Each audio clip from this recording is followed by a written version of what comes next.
Plus tires are one of my favorite things that have happened to mountain bikes in the last decade. These tires, ranging anywhere from 2.8 to 3.25 inches in width, are advertised to give tons of float and traction while not being as heavy as their fat tire brethren.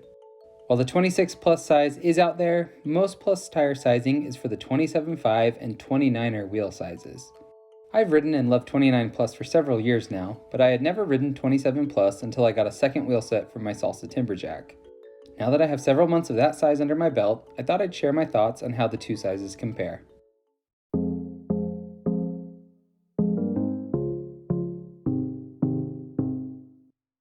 Before we get into the comparison, let's talk about each setup that I have going. My 29 plus experience has been pretty broad. I've ridden a couple of different 29 plus wheel sets on my fat bikes, as well as a few different 29 plus specific bikes. Most of my time though has been on 29x3 Maxxis Chronicles on rims with an internal width of around 45 millimeters. This gives the tire enough room to stretch out and lets me run really low pressures. The Chronicle is a well-loved tire in everything except mud, and if they hadn't discontinued them, I'd for sure be buying another set. When it comes to 27.5 plus, I'm running a 2.8 inch Maxxis Recon on DT Swiss rims with a 35mm internal width. I wish I could run a full 3-inch tire and a wider rim, but the Timberjack doesn't quite have the clearance for it. That said, the 2.8 still feels like a plus tire, and I've been able to run pressures down in the mid-teens. Like the Chronicle, the Recon is a great all-rounder tire, and I don't have any complaints with how it hooks up in any of the terrain I've ridden so far. So while this isn't a straight apples-to-apples comparison, given the slight difference in tire size and slightly larger difference in rim width, stick with me because there are still noticeable differences even if those things were exactly the same. In most cases, a 29 plus setup will weigh more than a comparable 27.5 plus set.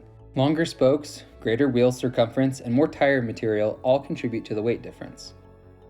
More weight, especially weight on your wheels, means more effort to spin up and more power needed to keep things rolling uphill. If you're someone who likes to climb fast or with the least amount of effort, 27 plus setup is noticeably easier to pedal to the top of the hill and quicker to accelerate from a stop or out of turns.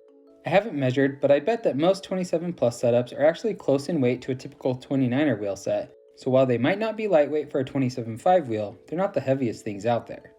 On the flip side of things, more weight also means more momentum. That momentum can carry you through obstacles and up small hills when at speed.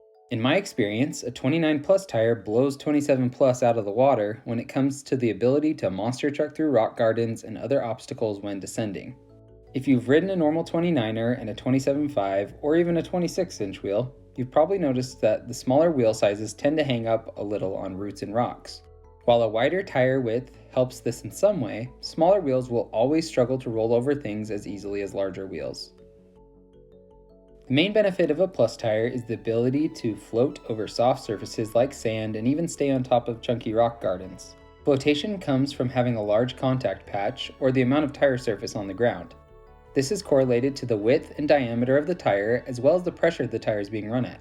Plus setups have a much larger contact patch than normal setups because of their wider tires and wider rim widths.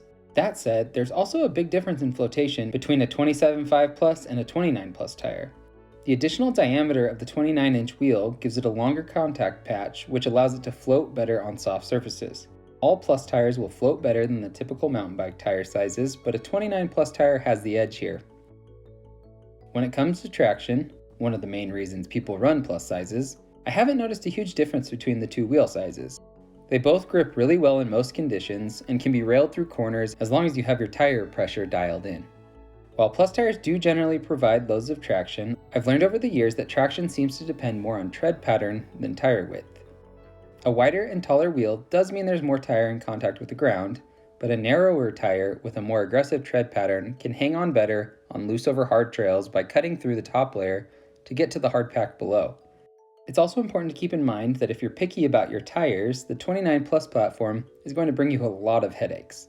Even at its peak popularity, the number of tires offered in these sizes paled in comparison to even the 27 plus offerings. Many of the most popular models have even been cut from production lines in the last 2 years, making choices even more limited.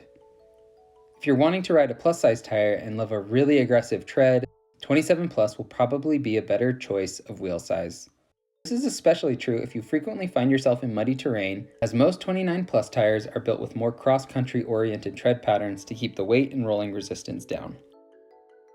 I can talk all day long about weight and float and other things, but you're probably here to understand how each size feels when you're riding them. 29 Plus feels stable at speed and wants to run and plow over everything, but it isn't as quick to steer or maneuver through tight turns.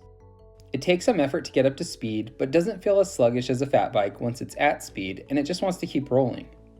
27.5 Plus feels comparatively nimble and playful.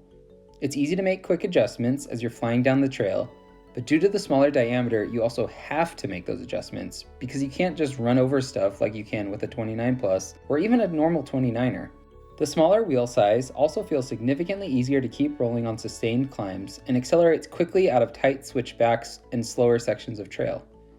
A good analogy can actually be found in the world of motorsports.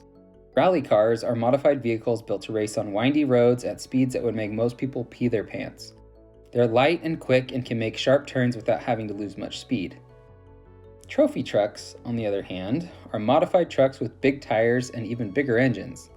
They're mainly built for racing in the desert where the courses are pretty wide open but have more whoops and technical features. Unlike the stiff suspension of a rally car, trophy trucks have soft suspension to absorb big impacts and keep the truck stable at speeds over 100 miles an hour on uneven terrain. So if 27.5 Plus is a rally car, 29 Plus would be a trophy truck. I've found a 27.5 Plus setup to be more enjoyable on trails that are fast and twisty, while 29 Plus is my go-to for trails with lots of chunk and loose sections and more straightaways than switchbacks. So which size would I go with if I had to pick just one? Well, I wouldn't just pick one, and that's why I ride both on a regular basis. They're both fun no matter the trail, they just have different strengths and weaknesses to keep in mind. I hope you enjoyed this video and it helped you understand the difference between the 27.5 Plus and 29 Plus platforms. If it did, be sure to share this with your friends and leave a like below. If you want to see more content like this, be sure to subscribe as well so you know when I post another video. Thanks for watching, and I'll see you next time.